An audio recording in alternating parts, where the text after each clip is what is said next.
காலையில எந்திரிச்சதுமே எங்க அம்மா என்கிட்ட வந்து இன்னைக்கு உன்னோட ஸ்டைல்ல பருப்பு குழம்பு வைடி செல்லம் அப்படின்னு சொன்னதும் ஓகேம்மா இதெல்லாம் எனக்கு கைவந்த கலை அப்படின்னு சொல்லிட்டு நானும் பருப்பு குழம்பு ரெடி பண்ணிட்டு இருந்தேன். அப்பதான் எனக்கு ஒரு விஷயம் உறுத்திட்டே இருந்துச்சு. இன்னைக்கு எங்க அம்மா சொல்ற வேலையை மட்டும் நான் செஞ்சுட்டு இருக்கேன்.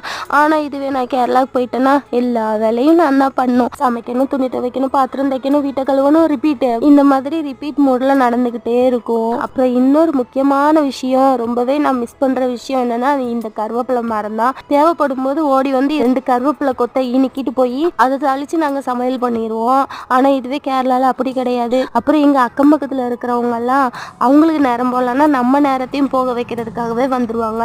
அவங்க பாட்டுக்கு காமெடியா என்னத்தையோ பேசிட்டே இருப்பாங்க. கெக்க வெக்கன்னு சிரிச்சுட்டே இருக்க வேண்டியது. அதுவே நான் கேரளாக்கு போயிட்டேன்னா அங்க போய் தனியாவே தானே உட்காந்துருக்கணும். அதை நினைக்கும் போது ரொம்பவே கஷ்டமா இருக்கும். அப்புறம் நைட் ஆனா எல்லாரும் ஒன்னா உட்காந்துருந்து ஹாரர் படம் பார்த்து பயந்துட்டு இருப்போம். இப்போ இதெல்லாம் ஏன் சொல்லிட்டு இருக்கேன் அப்படின்னா, ஏன்னா நான் இன்னைக்கு ஊருக்கு போறேன். அதான் கஷ்டம்.